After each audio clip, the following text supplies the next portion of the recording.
Prakash Rajbhar UP सरकार में मंत्री हैं, योगी जी की कैबिनेट में मंत्री हैं। उन्होंने कहा कि यादवों की लाठी गैर यादव पिछड़ी जातियों पे खूब पड़ी है और यादव हमेशा अंग्रेज और मुगलों के साथ रहे हैं। उनको अगर यादवों का इतिहास पता हो, 120 यादव थे, अभी फिल्म भी आई थी 120 अहीर। ओम प्रकाश राजभर चौराहे का लफंगा व्यक्ति है। जैसे चक्की चौराहे पर कोई लफंगा हो, उस तरह का वो लफंगा है। 1962 का रेजांगला उठा के पढ़ लेना चाहिए किस तरीके से यादव ने चीन के दांत खट्टे कर दिए थे। नहीं तो 1857 के क्रांति के महानायक राव तुलाराम के बारे में पढ़ लेना चाहिए, या माउंट एवरेस्ट पर संतोष यादव जो पहली बार गई थे उनके बारे में पढ़ लेना चाहिए, या फिर स्वर्ण पदक जो सबसे पहला जीता था वो भी एक यादव ने ही जीता था, उसके बारे में पढ़ लेना चाहिए। किसकी बात कर रहे हैं? आज़ाद हिंद फौज की जब गठन हुआ था ना, उसमें भी सबसे ज़्यादा यादव ही था। सोचते हैं अरे कैसे तुम नीच हो, जिसको तुम गाली दे रहे थे उसके तलवे चाट रहे हो। आज तुम्हारी औकात तो जनता बताती है। क्यों नहीं जिता लिए अपने लड़के को? निश्चित तौर पर मैं मानता हूं कि जो और दूरदर्शिता अखिलेश जी की थी, जो ओम प्रकाश से गठबंधन करके ओम प्रकाश जैसा व्यक्ति को विधानसभा में एंट्री करा करके आप ओम प्रकाश जैसा व्यक्ति से यादवों का हिस्ट्री का जो परिभाषा कराया जा रहा है, इसका सीधे सीधा जिम्मेवार कोई और नहीं, माननीय अखिलेश यादव जी हैं। यूपी सरकार में मंत्री हैं ओम प्रकाश राजभर, अपने बयानों को लेकर लगातार चर्चा में रहते हैं। आज उन्होंने फेसबुक पर और एक्स पर पोस्ट किया है कि यादवों की लाठी गैर ओबीसी और दलितों पर खूब पड़ी है।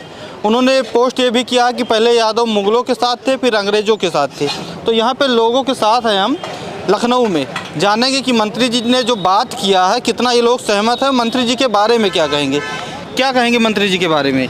आदरणीय ओम प्रकाश राजभर जी जो कह रहे हैं कि यादव मुगलों के साथ थे और यादव अंग्रेज़ों के साथ थे, यादव उसके साथ है जिसके साथ अन्याय अत्याचार होता है, हर पीड़ित के साथ यादव खड़ा होता है। अब उनको मिर्ची लग रही है जिस तरह से गाजीपुर में एक विश्वकर्मा समाज की बेटी के साथ अन्याय अत्याचार हुआ है। तो आप बताइए, अगर अन्याय अत्याचार नहीं हुआ तो 1.5 बीघा ज़मीन क्यों देने के लिए सरकार वादा किया? क्यों जो है मुख्यमंत्री आवास दे रही है और क्यों 5 लाख रुपया उसको भिजवाया गया है, दिया गया है? तो आप सोच लीजिए, अगर कोई स्वयं में आत्महत्या कर रहा है तो सबको ये पैसा देंगे?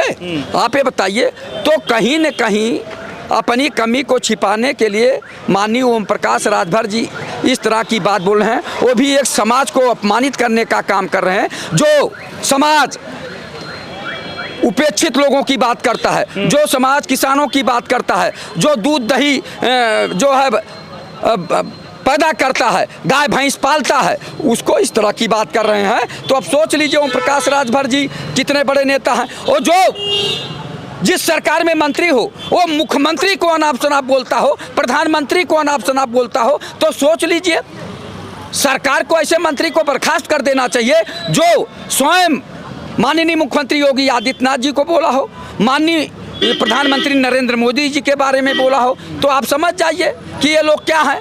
ये लोग केवल वाणी के सौदागर हैं, वाणी के जादूगर हैं, वाणी के व्यापारी हैं और जनता को छलने का काम कर रहे हैं। जनता 2027 में ओम प्रकाश राजभर जी को अवश्य जवाब देगी। राजभर जी ने कहा कि यादवों का कोई इतिहास नहीं है, किसी विदेशी से संघर्ष नहीं किया है। पहले मुगलों की सेना में सिपाही बनकर हमें मारते थे, अंग्रेज़ों की सेना में उनका सिपाही बनकर मारते थे, अब दूसरों को लड़ाकर राजनीतिक रूप से हमको मारते और मूर्ख बनाते हैं। ऐसा नहीं है।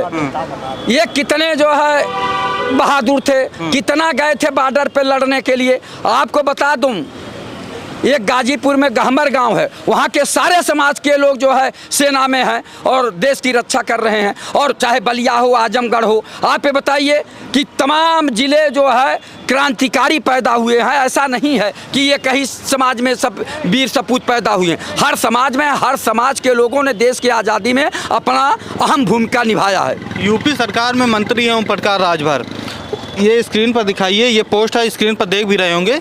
अखिलेश यादव से सवाल पूछ रहे हैं कि गैर यादव ओबीसी को उनका अधिकार कब मिलेगा? देखिए, आपने जो डिबेट का लाइन आपने दिया है जी, मैं उस डिबेट के पीछे अब आपकी मंशा क्या है आपकी एनालिसिस क्या है, आप उसके बारे में आपकी थिंकिंग क्या है। एक बात मैं अवश्य रूप से आपके बारे में कहता हूँ, यादव का, जहाँ तक यादव समुदाय की बात है, मैं निश्चित तौर पर आपके चैनल पर कहता हूँ कि अगर यादव नहीं होते तो शायद आज वो मंत्री नहीं होते। यादवों के तप को, यादवों के समर्पण को, यादवों के वचनबद्धता को, यादवों का आपके प्रति सहानुभूति को जब कलेक्ट मानचित्र में किया गया है, तो आज उसी विधानसभा में, जिस विधानसभा में आप हैं, उसकी दहलीज यादव है। अगर यादव नहीं होता तो ओम प्रकाश राजभर जी, ये जहाँ से आप एमएलए चुने गए हैं, वहाँ इस जन्म में नहीं, कई जन्म में आप पैदा हो तो वहाँ एमएलए नहीं हो सकते। ये तो सपा का, चूंकि अब अखिलेश जी महान नेता हैं, मैं तो अखिलेश जी पर कभी कभी बड़ी हैरत खा जाता हूँ कि अखिलेश जी का संगठन के प्रति परिपक्वता, संगठन के प्रति रिस्पॉन्सिबिलिटी, एक अध्यक्ष की कैडर की गरिमा और एक अध्यक्ष का जो संगठन के प्रति जो रिस्पॉन्सिबिलिटी है, जो जिम्मेवारी है, कभी कभी वो अध्यक्ष के कैडर को नज़रअंदाज करके, और निश्चित तौर पर मैं मानता हूँ कि जो अदूरदर्शिता अखिलेश जी की थी, जो ओम प्रकाश से गठबंधन करके ओम प्रकाश जैसा व्यक्ति को विधानसभा में एंट्री करा करके अब ओम प्रकाश जैसा व्यक्ति से यादवों का हिस्ट्री का जो परिभाषा कराया जा रहा है, इसका सीधे सीधा जिम्मेवार कोई और नहीं, माननीय अखिलेश यादव जी है। कि अखिलेश जी सिर्फ एक कदम उठा था गलत, राहे शौक में अब मंजिल हमें तमाम उम्र ढूंढती रही। बस ये स्थिति है।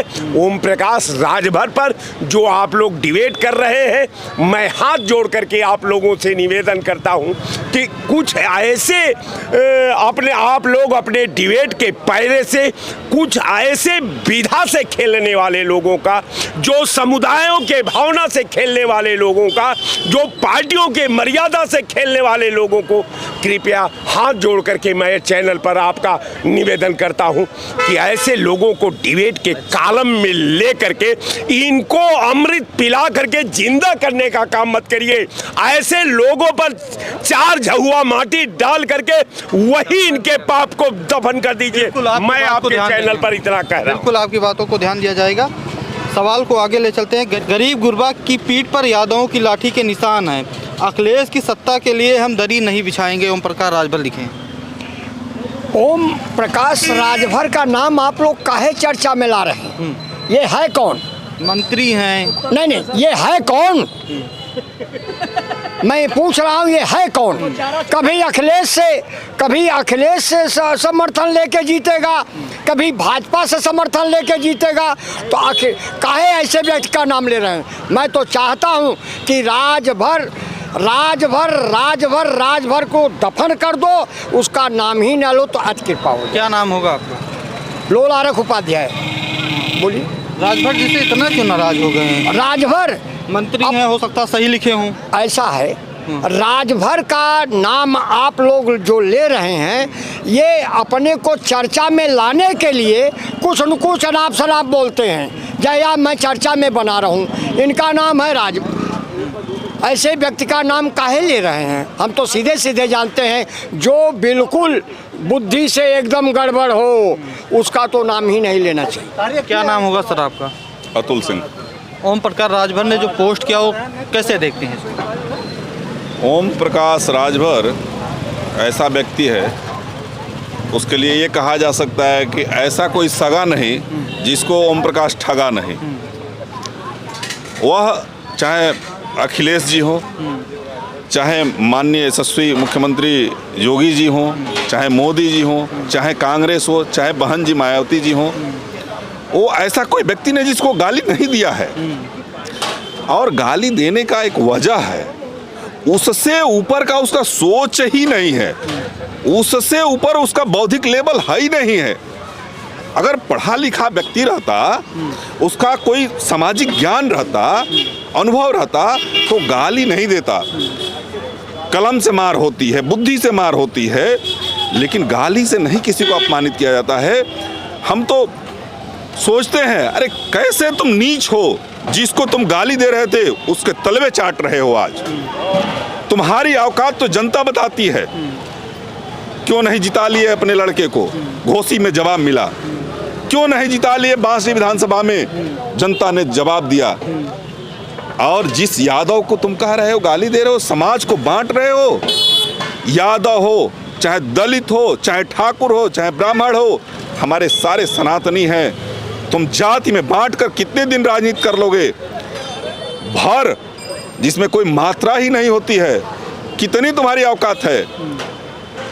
यादव के गोद में बैठ के आज तुम जो बोल रहे हो वो यादवों की देन है कि तुम आज बोल रहे हो। जिस दिन यादव के गोद में बैठे थे, याद करना, उसी दिन तुम माननीय योगी जी को और मोदी जी को गाली दे रहे थे। अब पता नहीं कल किसको गाली दोगे। निश्चित रूप से कल गाली देने वाला है। उसका एग्जाम्पल देख लीजिए, उसका आ गया है। अभी ये जहूराबाद से चुनाव लड़ा था, वहां से इसके साथ में एक क्रिमिनल दुनिया के लोग थे, उसका सपोर्ट मिला। यादव जी के लोगों के गोद में बैठा था, चुनाव जीता। अब ये अपनी औकात जान गया है कि जहूराबाद से हम चुनाव नहीं जीत पाएंगे, भाग निकलने की तैयारी में है वहां से। अब कह रहा है कि नहीं, अतरौलिया हमको चाहिए। अरे तुम इतने बड़े नेता हो तो धैर्य से इंतजार करो।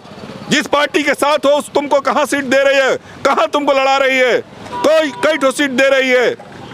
लेकिन नहीं, इसके अंदर बौखलाहट है। जब आदमी के अंदर कमजोरी हो जाती है ना, अपने आप में लगता है कि हम कमजोर हैं, तो बौखलाहट हो जाती है, उसके अंदर बेचैनी हो जाती है। तो वही बेचैनी ओम प्रकाश के अंदर है। अभी सरकार चल रही है, कब तक चलेगी, तुम्हारा गठबंधन कब तक चलेगा, तुम कब तक गाली नहीं दोगे पता नहीं। और अतरौलिया बांटने लगे, कहाँ कहाँ बांटने लगे। अरे तुमको मिलेगा कि नहीं मिलेगा, इस पर सोचो। वकील साहब, ओम प्रकाश राजभर यूपी सरकार में मंत्री हैं, योगी जी की कैबिनेट में मंत्री हैं। उन्होंने कहा कि यादवों की लाठी गैर यादव पिछड़ी जातियों पे खूब पड़ी है और यादव हमेशा अंग्रेज और मुगलों के साथ रहे हैं। उनको अगर यादवों का इतिहास पता हो, 120 यादव थे, अभी फिल्म भी आई थी 120 अहीर, उसका नाम शायद कुछ और था, लेकिन 120 यादव थे। 120 बहादुर 120 यादवों ने 1000 सैनिकों को मार गिराया था। और चीनी सेना जो कब्जा कर रही थी भारत में आके, उसको पीछे करने का काम यादवों ने किया था, राजभरों ने नहीं किया था। हम राजभर समाज को नहीं कह रहे हैं, ओम प्रकाश राजभर को कह रहे हैं, जो बड़ी बड़ी बात कर रहे हैं। कल से जब से विधानसभा में उनका पूरा बयान सुनिए, सिर्फ और सिर्फ यादवों को टारगेट कर रहे हैं। इसके पहले जब सपा में थे तो क्या करते थे, योगी जी को जूते से मारने की बात किया करते थे, मोदी जी को गाली देते थे, मठ में भेजने की बात करते थे, गांजा पिलाने की बात करते थे।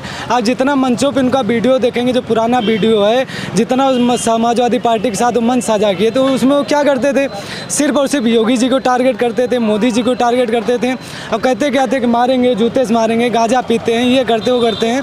आज जब वो भाजपा के साथ हैं तो यादवों को टारगेट कर रहे हैं, वो नशे में हैं। क्या नाम होगा भाई साहब आपका? इंजीनियर दिनेश, राष्ट्रीय सचिव समाजवादी पार्टी। यादव हैं जी बिल्कुल। तो आप तो लाठी खूब मारते होंगे गांव में जाके दलितों पर और गैर यादव पिछड़ी जातियों पर। नहीं, हम लोग पढ़े लिखे हैं, हम लोग सभी समाज के जो हैं सबका सम्मान करते हैं। और किसी भी समाज का व्यक्ति अगर पढ़ा लिखा है तो वो कभी किसी को ना अपशब्द बोलेगा, ना किसी को गलत तो तरीके से। राजभर जी क्यों गलत बोलेंगे? वो तो कह रहे हैं कि यादवों की लाठी सभी पिछड़े दलितों पड़ी है। देखिए, राजभर जी पहली बात तो अच्छे एजुकेशन से नहीं है, और वो जिस तरीके से राजनीति करते हैं, राजनीति में किसी भी दल का कोई भी छोटा या बड़ा नेता हो, कभी भी भाषा, गलत अमर्यादित भाषा का प्रयोग नहीं होना चाहिए।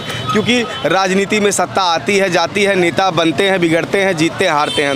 लेकिन राजभर जी जिस तरीके से अब शब्द असंसदीय शब्दों का प्रयोग करते हैं, इससे कहीं न कहीं उनका नाम घटता है, बढ़ता नहीं है। तो लखनऊ में मौजूद थे, लखनऊ के लोग थे, ओम प्रकाश राजभर लगातार यादवों को टारगेट कर रहे हैं, इसी मुद्दे पर बात कर रहे थे। कुछ लोग कह रहे हैं कि ऐसे लोगों को डिबेट में मत लाया कीजिए जो समाज को बांटने का काम करते हैं। आप वीडियो अगर पूरा देखे हैं तो आप बताइएगा क्या नेताजी जी आपको बहुत समापन कर रहे थे, आप फिर से आ गए। हाँ, तो हमने कहा कि थोड़ा सा बोल दें आपके चैनल पर। अच्छा बताइए लगता फिर है। बताइए। ओम प्रकाश राजभर ने कहा है कि यादवों की लाठी गैर यादव पिछड़ी जातियों खूब पड़ी है। देखिए, ओम प्रकाश राजभर चौराहे का लफंगा व्यक्ति है। जैसे चक्की चौराहे पर कोई लफंगा हो, उस तरह का वो लफंगा है। वो भी मतलब अच्छे तरीका का लफंगा नहीं है, वो बिल्कुल बेकार तरह का लफंगा है।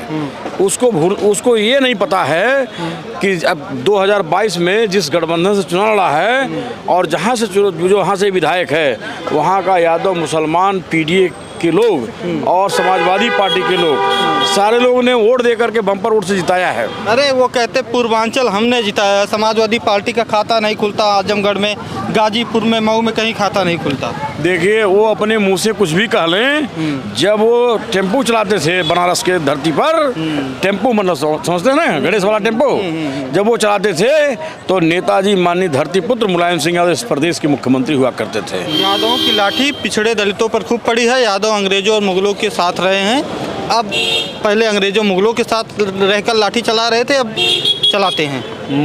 मुगलों की दलाली करने वाले या अंग्रेज़ों की दलाली करने वाले सावरकर और गोडसे के साथ सत्ता की मलाई खाने वाले यादव समाज के शौर्य और उनके इतिहास पर सवाल कर रहे हैं। जिनके साथ मलाई खा रहे हैं ना, वही मुगलों की दलाली कर रहे थे, वही अंग्रेज़ों की गुलामी कर रहे थे। आज यादव समाज के ऊपर उंगली उठा रहे हैं। अरे यादव समाज के शौर्य के ऊपर जानिए, कल उनको इतिहास पढ़ना चाहिए, नहीं ज़्यादा पढ़ना, बहुत पीछे चले जाएं। 1962 का रेजांगला उठा के पढ़ लेना चाहिए, किस तरीके से यादव ने चीन के दांत खट्टे कर दिए थे। नहीं तो 1857 के क्रांति के महानायक राव तुलाराम के बारे में पढ़ लेना चाहिए, या माउंट एवरेस्ट पर संतोष यादव जो पहली बार गई थे उनके बारे में पढ़ लेना चाहिए, या फिर स्वर्ण पदक जो सबसे पहला जीता था वो भी एक यादव ने ही जीता था, उसके बारे में पढ़ लेना चाहिए। किसकी बात कर रहे हैं? आज़ाद हिंद फौज की जब गठन हुआ था ना, उसमें भी सबसे ज़्यादा यादव ही था। हर जगह यादवों ने अपना बलिदान दिया है और उनके ऊपर सवाल उठा रहे हो। जिस तरीके उन्होंने कहा आज भी पिछड़ों की पीठ पर यादवों की लाठी है, तो आपको याद होगा भी गाजीपुर पुराना बड़ा कांड नहीं है। विश्वकर्मा समाज की बेटी की न्याय की लड़ाई लड़ने के लिए कौन सबसे आगे खड़ा हुआ? 46 मुकदमे होते, 46 में सबसे ज़्यादा 40 मुकदमे यादव समाज के लड़कों के ऊपर होते हैं।